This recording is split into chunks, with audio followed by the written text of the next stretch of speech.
Kabajamtoota maamiltoota chaanaalii Abduu Deeyilii odeeffannoo har'aatiin mootummaan Itiyoophiyaa konkolaachiftota kontiraataan UN'if dalagan 70 hidhe keessaa walakkaa kan ta'an hiikuu dubbi himaan UN himan.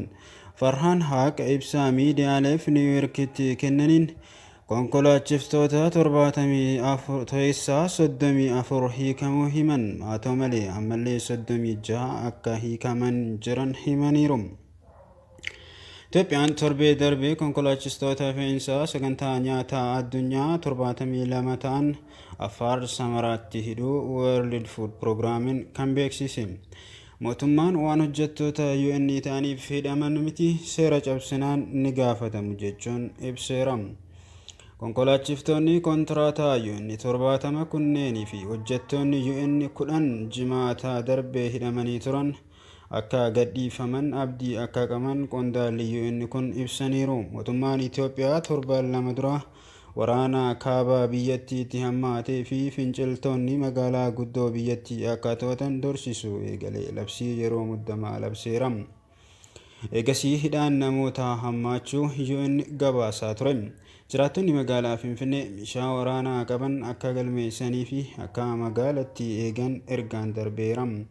Lolli poolisiin garuu namoota garee shororkeessaa tumsu jedhe shakku akka hidhaa jiru malee sabaan foo'ee akka hin hiine himeera. Ta'us Komishinii Mirga Namoomaa Itiyoophiyaa fi Amnesty International yaaddoo qaban ibsaa baasaniin himanii turan. Labsiin yeroo muddamaa ji'a 6 turuu fi torban lama dura labsame balaa hamaa biyyattii qunnamee qolachuuf akka labsame ibsameera. Gama kaaniin wiixata kaleessaa UN Itiyoophiyaatti doolaara miiliyoona 40 gargaarsa namoomaa atattamaan barbaachisu dhiyeessuuf oolu ramaduusaa beeksiseera. Dhiyeenya Itiyoophiyaa daawwatanii kan turan itti gaafatamaan OCHA Maartiin Giriiftis guutummaa biyyattii keessatti fedhiin dabalaa jiraachuu ibseera. Mallaqni kun ramadamuu isaaniin dhaabbileen gargaarsa namoomaa saaxilamoo ta'aniif eegumsa akka taasisaniif akkasumas gargaarsa akka qaqqabsiisaniif isiin gargaara jedhaniiru. Gama kaaniin naannoo Amaaraa bakkeewwan finciltoota TPLF injootaaf to'atamanii jiranitti jaarmiyaaleen gargaarsa idil odeeffannoo biraatiin ammoo magaalaan gundoo Yuugaandaatti dhoo'insa lakkuun 6 ol du'anii hedduun madaahan. Magaalaa guddittii Yuugaandaa Kaampaalaa giddugala diistiriktii gabaa keessatti dhoo'insi bakka garaagaraatti qaqqabeen yoo xiqqaate namootni 6 du'anii hedduun madaahan. Giddugalli wal'aansaa yeroo hatattamaa namoota 6 balaa kanaan du'uu fi kana keessaa 2 poolisoota ta'uu beeksiseera. Namoota du'an keessaa 3 ammoo kanneen haleellaa kana duuba jiru jedhamee amanamudha.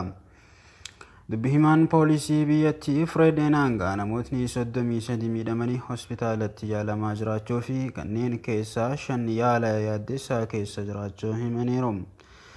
Gabaasawwan achi bahan akka agarsiisanitti dhoo'insi tokko wiirtuu gabaa giddugaleessa buufata poolisii cinaatti argamu tokkotti kan qaqqabe yoo ta'u, kan biraan ammoo paarlaamaatti dhiyoo kan jirutti qaqqabe. Yeroon dhoo'insawwan kun dhagahamanitti gamoowwan waajjiraa ni raafaman jechuun namoonni ijaan argan BBC'tti himaniiru. Sababni dhoo'insa kanaa ammatti hin beekamne ta'us Yuugaandaan haleellaa ji'a tokko dura hoteela keessatti raawwateen lubbuu keessummeessituu tokko galaafateef garee shororkeessaa Al-Shabaab gaafatamaa gooteetti. Yuugaandaan humnoota nagaa eegduu gamtaa Afrikaa kan Soomaaliyaa keessatti Al-Shabaabiin waraanuuf biyyoota loltuu gumaachan keessatti Al-Shabaab haleellaa ji'a darbee duuba akka jiru amareera. Ji'a darbee dhoo'insa garaagaraa 2 biyyattii keessatti raawwataman namoota 2 galaafatanii turan. Dhoo'insa tokko keessummeessituu mana dhugaatii tokko yoo ajjeesu kan biraan ammoo nama dhukaasaan nama balleessee ofii balleessu wantoota dhodhoon awutoobisii tokkoon dabarsee galaafate.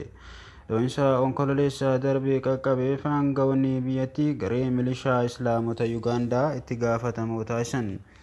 Gareen humnoota dimokiraatawoo waltumsan Allied Democratic Force kun biyya ollaa taate Democratic Republic Congo keessa manneeffatan. Erga dhoo'insa yeroo darbee sanaatii yoo xiqqaate namootni 50 to'atamani isaan keessaa gariin mana murtiitti dhiyaataniiru. Dhoo'insa yeroo darbee sana gaazexaan The Daily Monitor viidiyoo yeroo konkolaataan gubatu agarsiisu qoodee ture.